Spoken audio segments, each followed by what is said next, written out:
The biggest problem in the world of education has actually been hiding in plain sight.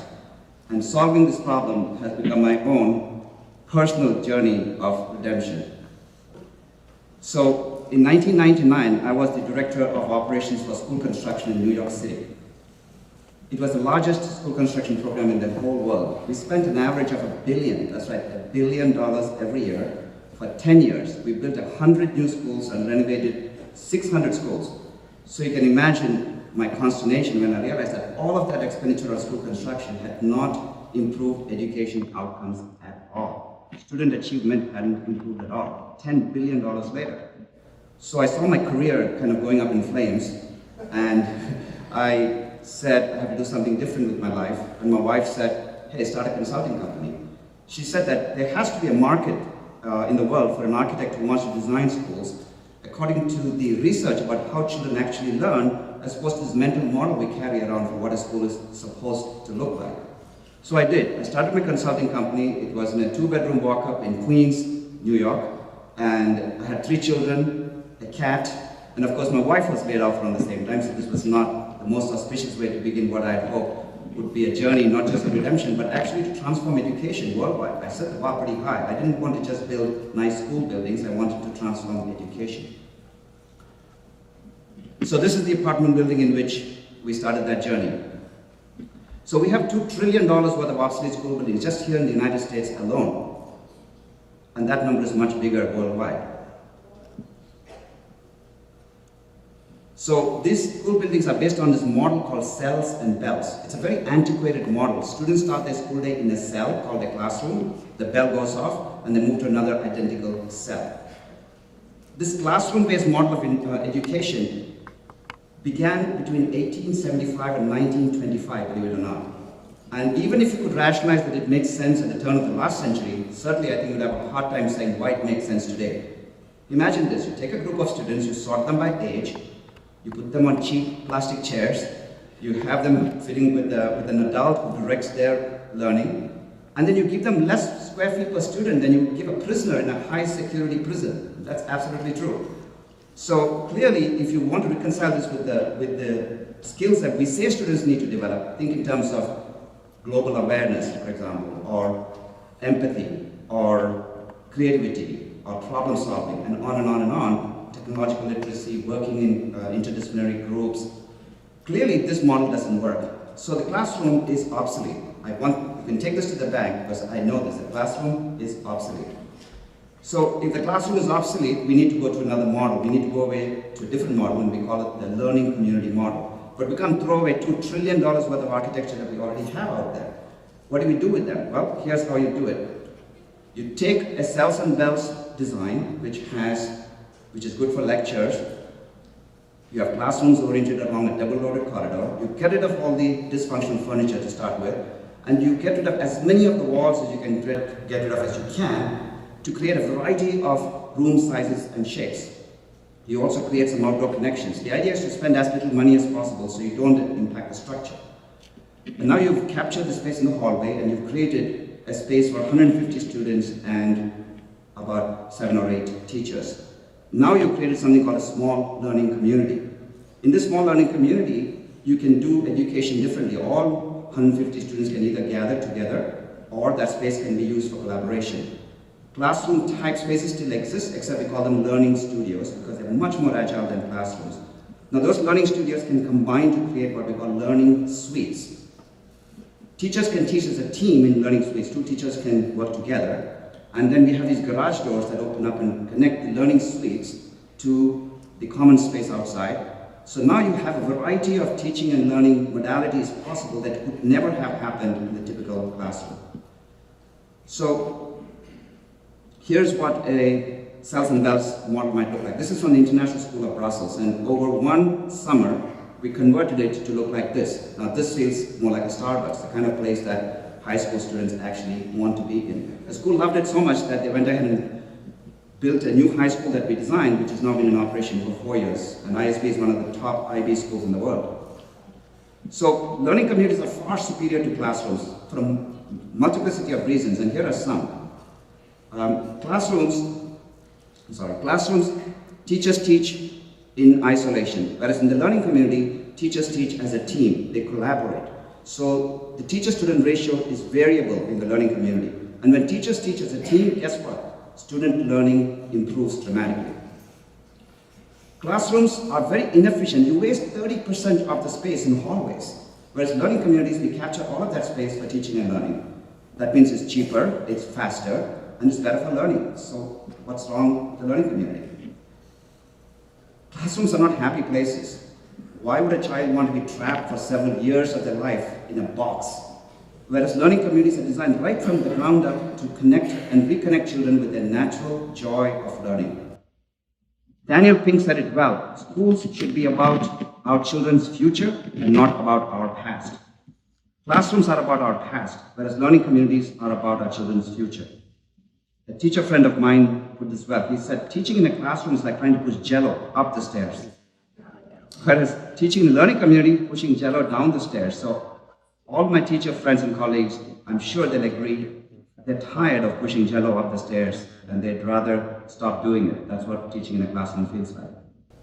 So how do you transform education? It's not easy, obviously, because education is a complex system. It's made up of multiple disciplines. So if you mess with one discipline, you mess with everything. There's actually a saying, never before in the history of the United States have we better educated children for the industrial age than we do today. Hey, we've taken 100 years to perfect that model, haven't we?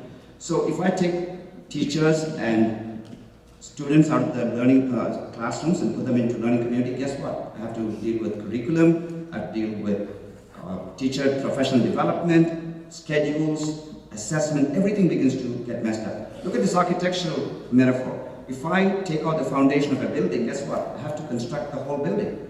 So the classroom is the foundation of the education system. If I mess with classrooms, I have no choice but to re-engineer their entire system. So in that sense, the learning community is the quintessential disruptive innovator in education, because with learning communities, teaching goes from being teacher-directed to student-directed. The curriculum goes from being subject-based to interdisciplinary and project-based. And the learning environment goes from being very anonymous and institutional, a place that nobody wants to be, to caring, loving, and community-centered. Now, clients all around the world absolutely love this because it's all about changing the whole system. You can't break something that's fundamentally broken. So we work with teachers, we work with students, and we want teachers in particular to be the architects of their own future. So though they might have some concerns, well, this is going to be very noisy, how do I as a teacher adapt to this new way of learning and teaching? They come around because they realize this is about changing education in a way that will positively impact the lives of hundreds, if not thousands, of children. So going back to that story, starting in that apartment that I was in Queens, New York, it was a great thing that I had my children with me, because looking at them every day reminded me why this journey that I was on was so important. My wife was also a great source of support, and guess what? Even my cat pitched in. She tried to keep the roach population in the apartment under control. Though I can tell you this, New York City roaches, they can't really be controlled. They're like kind of like the insect mafia, actually. So this is where we are now. Our practice has actually expanded to 47 countries on 6 continents. Very early on in my journey, I met my partner, Randy, who was also my best friend. He was himself a world-renowned architect. And together, we've hired this absolutely amazing team of architects, engineers, educators, managers. And we've also had the privilege of working with courageous clients who've been willing to push the boundaries of innovation to do what's absolutely the best thing for children. We worked in some of the most impoverished and poor communities all around the world, but we've also done work for some of the richest and most exclusive private schools. We're doing work with public school districts in Canada and the United States. One of our clients is Boulder Valley School District. They are leveraging a $575 million school construction program to educationally benefit each and every one of their 31,000 students.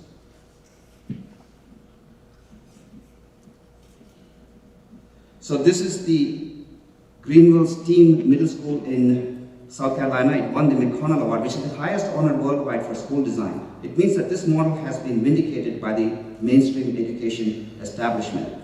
This was done in partnership with the local architect. STEAM stands for Science, Technology, Engineering, Art, and Mathematics. As you can see, this doesn't look like what you might expect a typical public school to look like. Certainly not your grandfather's school, and certainly not based on the cells and bells model. So I want to conclude here with this case study. This is the Anne Frank Inspire Academy. It's in San Antonio, Texas. Bruce Rockstrop is the superintendent of the Inspire Academies, and he wants to create 100 of these. Now, this is a public charter school. So we started with just this grain of an idea and organically developed what turned out to be this magnificent gem of a school. So we are very proud of having done work with Bruce, and we walked through the site with him. I was on this walk and finally ended up at the treehouse. Now, I think everybody will agree here that every beautiful school deserves a beautiful treehouse.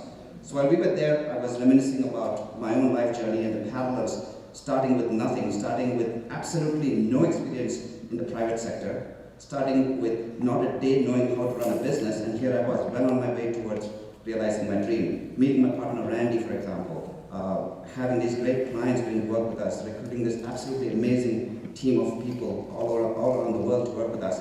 All of this couldn't possibly just have happened by accident, could it? So I asked Bruce that question. I said, hey Bruce, do you think there was some kind of divine intervention here, or do you think this was just an accident? And Bruce said, no, there are no accidents in life. And he shared this with me. He said, at the moment of commitment, the entire universe conspires to assist you. I truly believe that has happened in my case, and Bruce said it happened to him as well. So the message I would leave you with, I urge each of you, for those of you, particularly in the world of education, don't give up on it. About 98% of the world still does education the old cells and bells way. So we still have a long way to go, but certainly if a washed up bureaucrat from New York City can do it, certainly everybody can do it. So those of you who have your own ambitions, your own dreams that you might be putting on the back burner, act on it, commit to it, because when you truly commit to it, the entire universe will conspire to assist you as well, regardless of whether your journey is one of redemption like mine was, or one of discovery, or maybe even one of adventure. So go forth bravely. Thank you.